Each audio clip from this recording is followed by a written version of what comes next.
কংগ্ৰেছৰ আশাত চেঁচা পানী গঠন কৰিব নোৱাৰিলে জিলা পৰিষদ বিমুখ হৈ উভতিলে কংগ্ৰেছৰ প্ৰভাৱশালী নেতা ৱাজেদ আলী চৌধুৰী বিধায়ক সুবহান আলী চৰকাৰ কংগ্ৰেছ দলে সুদিন দেখিও ঘূৰ অন্ধকাৰত নিমজ্জিত হ'বলগীয়া হৈছে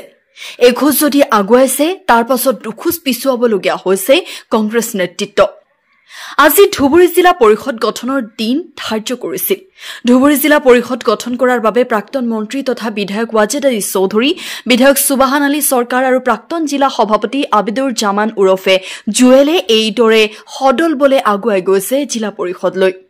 10 গৰাকী নিৰ্বাচিত সদস্যক লগত লৈ কংগ্ৰেছ নেতৃত্বই বহুত সপোন লৈ আগবাঢ়িছিল জিলা পৰিষদৰ কাৰ্যালয়লৈ কিন্তু বাকি নিৰ্বাচিত সদস্য উপস্থিত নথকাত নিৰ্বাচন প্ৰক্ৰিয়া বাতিল কৰিবলগীয়া হ'ল ৰাইজৰ দল অগপ বিজেপি মিত্ৰজোঁট আৰু এআইইউডিএফ দলৰ কোনো এটা দলেই সমৰ্থন নিদিলে কংগ্ৰেছক যাৰ ফলত 10খন আসন লাভ কৰিও গঠন কৰিব পৰা নাই ধুবুৰী জিলা পৰিষদ ধুবুৰী জিলা পৰিষদখন গঠন কৰিবলৈ সক্ষম হ'বনে কংগ্ৰেছ দলে নে হৰ্স ট্ৰেডিঙৰ কবজাত আবদ্ধ হ'ব কংগ্ৰেছৰ নিৰ্বাচিত জেডপিচিৰ সদস্যই এই প্ৰশ্নই খেদি ফুৰিছে ৰাজনৈতিক মহলক